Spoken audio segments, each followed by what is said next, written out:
Hi, my name is Fran. I wanted to introduce myself in English this time and tell you guys a little bit more about mindful coaching and what am I doing and what's been my journey with meditation.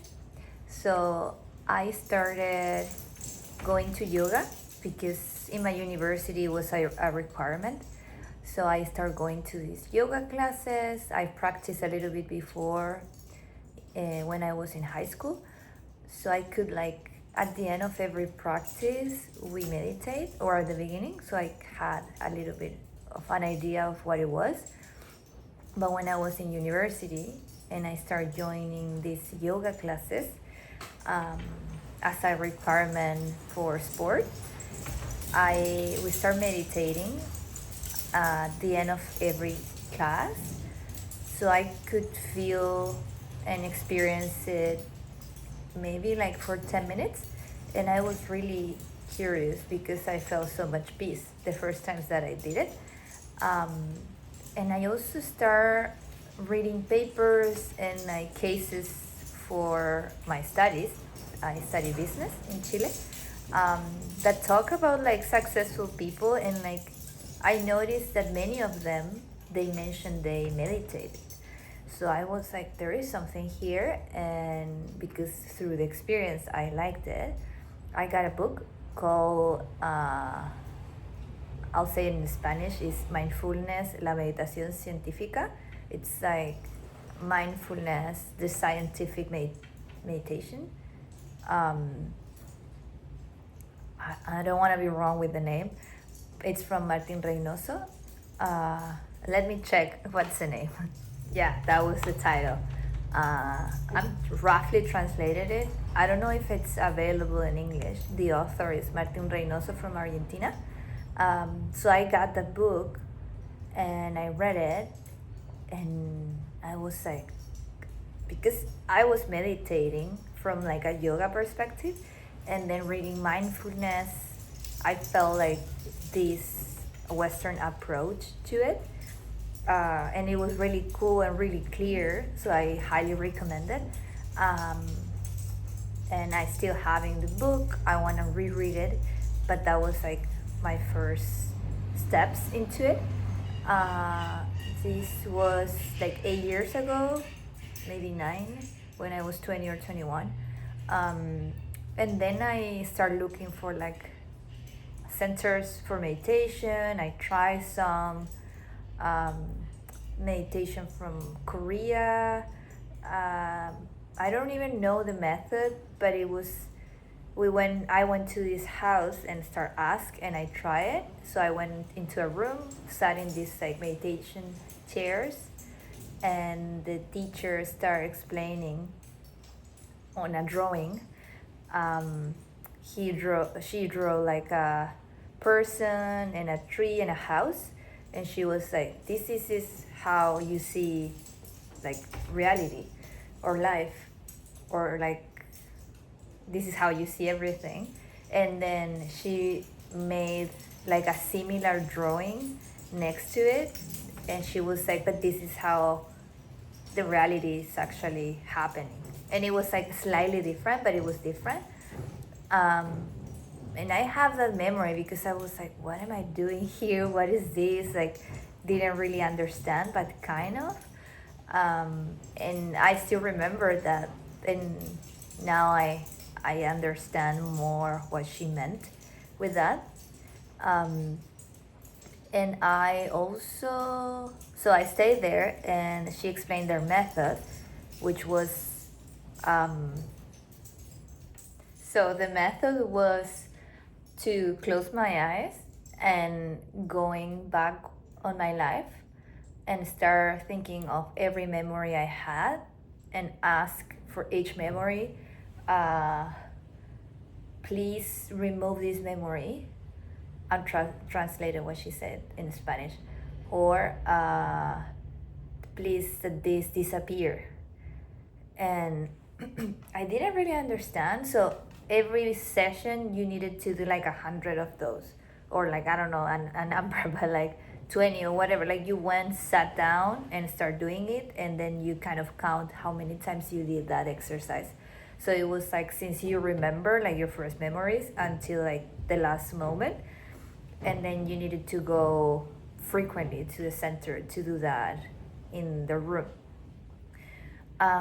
So I didn't like get it, and then I talked to somebody that was one day there. I went like 3 times. Like I paid the full month, but I was like going to university, and it wasn't like close to my house. It was like on the way to university, so I didn't plan it, and then it took time, so I stopped going. But one of the times that I was there, I talked to a guy. I think he was like a helper of like the center, or like volunteer or something. So he told, I was like, but what if I don't want to delete the memory with my, let's say, grandparents, that they like pass away? And the thing for that, it was that, or what if I don't want, like I didn't want to forget how to like summarize, or like things that I learned in school, like I don't want to forget everything.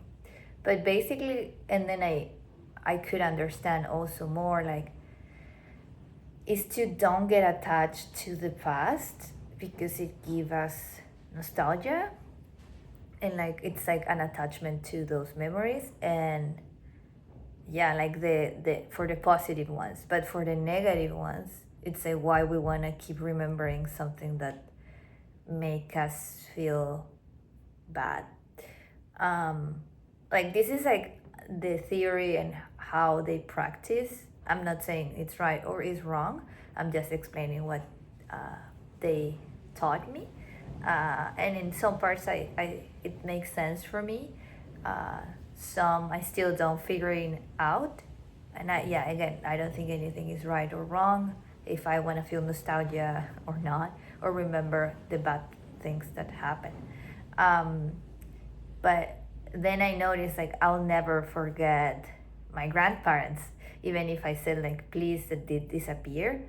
I haven't even like researched more. I never like went in depth to that type of meditation, but that was another experience with it. And then I went to the Art of Living retreat for a weekend. I like took some courses as well, reading a lot, listening to meditation. Then I did the yoga teacher training. So I got that approach from yoga about meditation. And then this year I did my course in to be a mindful coach. So we were really like going deep in learning and practicing different types of meditation, and also understanding that mindfulness is something that we practice in everyday life, and the practice of sitting and meditate, let's say for me, every morning, it doesn't matter the length of the meditation, it's to be able to be with what I'm being in that moment, and observe and watch my thoughts and maybe my body.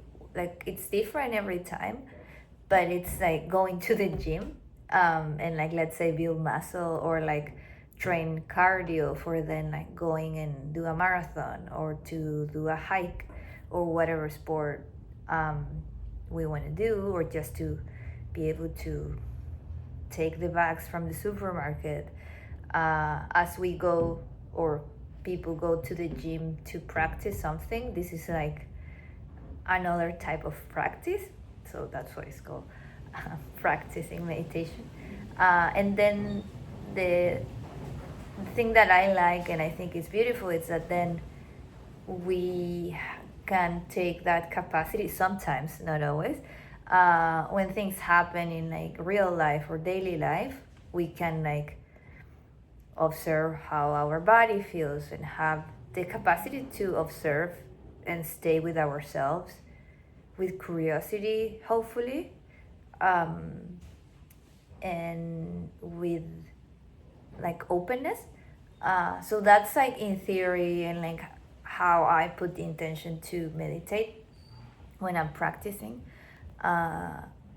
I could made it a habit, because it's a habit in my life for the past year and a half maybe, but let's say a year. In my last video that it's in Spanish, I talk about how I made it a habit. So if you guys want to know how I made it a habit in my daily life, I can also make a video about it.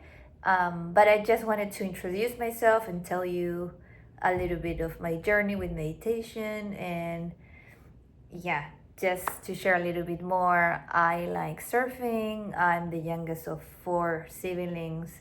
I am from Chile, and I love being in nature, movement. um, I did the yoga teacher training. That was a really beautiful time because I did it during COVID, and it helped me a lot to keep myself um, connected with community and also having a purpose during those times. So it was really beautiful. I'm super grateful for it. Actually, my daily routine, that it can be like 10 minutes to 30 or maybe a little bit more. I do like 3 sun salutations, or like yoga asanas for people that don't know, yoga postures, before I meditate. So I try to follow something that the teacher told me, that I think is from the sutras, Yoga Sutras of Patanjali, that he said there. I think it's there that first is the body, so with the postures, then is the like pranayama breath work. So I do like some breath work, even if it's a simple one. Counting like 4 in like the square one, or just like a simple type of breath work. And then I do the meditation practice. I don't remember the name in the like in the Yoga Sutras how they call the meditation, but in that sequence it's how they did it. So I try to apply that to my routine, even if it's in a small scale. I think like starting and being flexible and adapting it to something, it's really important. But it helped me to start with the body, to wake me up a little bit, and like I don't know, it's been helpful, and I like doing it that way, and might change this routine that I have. But it's been really nice, and yeah, that's all. And if you have questions about me, about mindful coaching, my website is on the description of the channel. And if you have any questions, you can ask me through here, through my email. So yeah, thank you.